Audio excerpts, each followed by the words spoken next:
On the night of May 25th, 2009, there were two super yachts, the Vision and Minx, sailing off the coast of Cannes.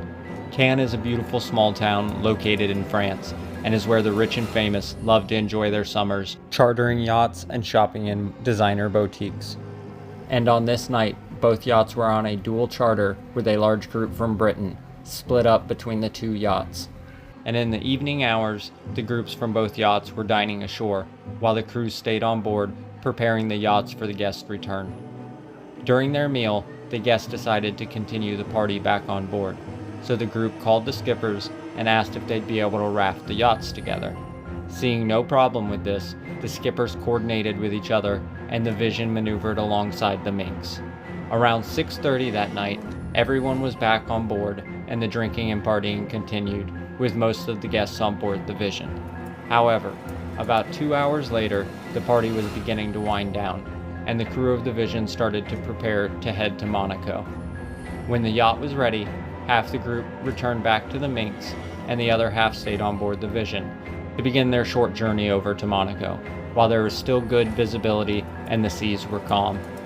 While doing his final checks, the Vision skipper went to the flybridge with some of the guests, and the guests asked if they could pass the Minx when departing to allow the guests to wave goodbye to their friends on board the anchored yacht. At the same time, the Minx skipper started the engines, and a crewman went to the foredeck to prepare lifting the anchor. After Vision had maneuvered clear of Minx, one of the guests realized they'd forgotten their phone, so the Vision skipper maneuvered the yacht back alongside the Minx so the guests could grab their phone, and then began to reverse away.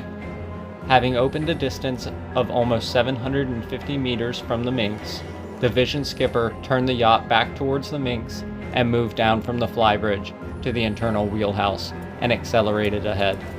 The skipper's intention was to conduct a fast slalom type maneuver close to the anchored Minx. As its speed increased, the Vision's bow started to rise, and its propellers were creating a rooster tail water spray as the distance between the two yachts rapidly decreased.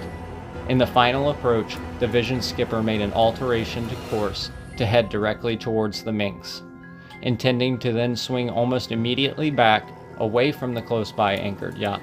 However, during the maneuver, the Vision didn't respond to the skipper's controls, and it collided with the Minx bow, traveling at 33 knots. On impact, the Minx shuddered violently and began listing to its right side, resulting in most of the crew and guests being thrown to the deck, with several suffering minor injuries. However, it was immediately apparent to the Minx skipper the crewman, who was still retrieving the anchor, had been very seriously injured. One of the other crew members and 3 of the guests went to the foredeck to help the injured crewman, but the severity of his injuries meant that there was little they could do for him. The young crewman's name was Jake Feldware, and it was his first day on his first trip as a deckhand. While Jake was retrieving the anchor, he was crushed by the Vision's bow, slamming him into the ship's deck, causing him to pass away from cardiac arrest. Jake had always dreamed of working on luxury boats and sailing the world, and when Jake got his chance only 4 weeks earlier, he moved from West Sussex to Monaco to fulfill his lifetime dream. However, due to the negligence of the Vision skipper, Jake's dream turned into a sudden nightmare, posting these final pictures on Instagram just hours before his death.